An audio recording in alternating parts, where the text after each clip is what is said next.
ఓం శాంతి. ఈరోజు నా తండ్రి పరమాత్ముడు మురళిలో చెప్పిన పాయింట్లోని వరదాన్ని ఇచ్చారన్నమాట. హెల్త్, వెల్త్, హ్యాపీనెస్ అని.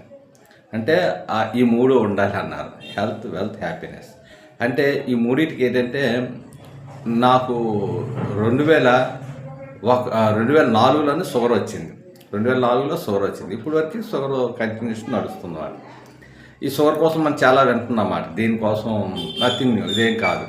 అయితే దీనికోసం ఏంటంటే ఈ మా తండ్రి పరమాత్మ చెప్పిన మురళిలో వరదానంలో చెప్పిన విషయం అది హెల్త్ని. మనం హెల్త్ ఎప్పుడు బాగా ఉంచుకోవాలంటే కొన్ని మాటలు ఏమైనా విన్నామనుకున్న మాటల వల్ల అల్జర్లోకి వచ్చేస్తాం.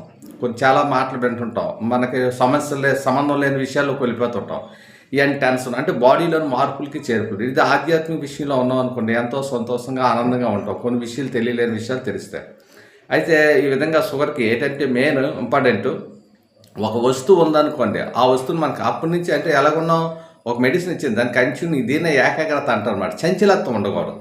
ఆ మెడిసిన్ ఏదైతే షుగర్ సంబంధించిందో దాన్ని మెడిసిన్ ఓడుతూనే ఉన్నాం అలాగా. మరి అన్నీ తినడం, చేయడం, టీలు తాగడం, ఆహారాలు, బయటికి వెళ్తే మరి ఇవన్నీ ఉండాలి కదా. ఇవన్నీ లేకుండా ఉంటే ఇంక జీవితం ఎందుకు?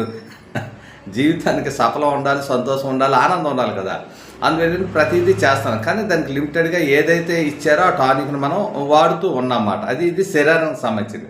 అలాగే తండ్రి పరమాత్ముడు ఏంటంటే ఏదైతే జ్ఞానాన్ని వినిపిస్తున్నారో అది మనం కంటిన్యూ వింటూ అన్నారు కదా. తినగా వేపాకు తీయగా ఉన్న అన్నారు పూర్వం. అంటే అది అనుభవంతోనైతే చెప్తారు. ఏదైనా మనకు అలవాటు అయిపోతే ఏదైనా దీనిగా ఉంటుంది. ఉదాహరణకి ఏంటంటే మన దగ్గర సొల్యూషన్ ఉందన్నమాట. ఇప్పుడు ఒక రాణి హారం మెల్లో ఉంటుంది అన్నమాట. హారం పోయిందని మీకు బహుమానం ఇస్తానంటే ఇష్టం వచ్చినట్టు అక్కడికి వెళ్తారన్నమాట. వెళ్తే ఆ హారం తన మెల్లోనే ఉందనే హారం తనకు తెలియదు, మర్చిపోయింది అన్నమాట. ఇలాగేంటంటే ఆధ్యాత్మిక విషయంలో నేను ఆత్మనాన్ని ఎప్పుడైతే మర్చిపోయామో దుఃఖానికి మూలం కారణం అయిపోతాం అన్నమాట.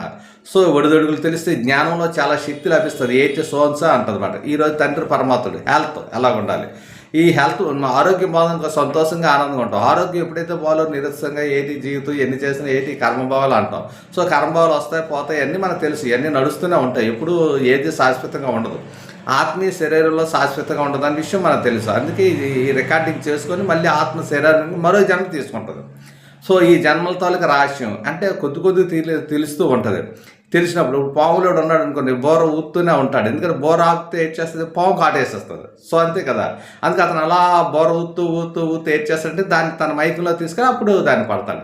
అలాగే పరమాత్ముడు కూడా చెప్పే జ్ఞానాన్ని మనం ఈ మధురమైన విషయాలు ఏదైతే వింటూ వినగా ఉంటే మనకు తెలియకుండా ఆరోగ్యం హ్యాపీగా ఉంటుంది, నిశ్చింతగా ఉంటుంది. వినలేనప్పుడు దాన్ని పక్కన పెట్టినప్పుడు ఏదన్నా నువ్వు మెడిసిన్ వాడకపోతే ఎలా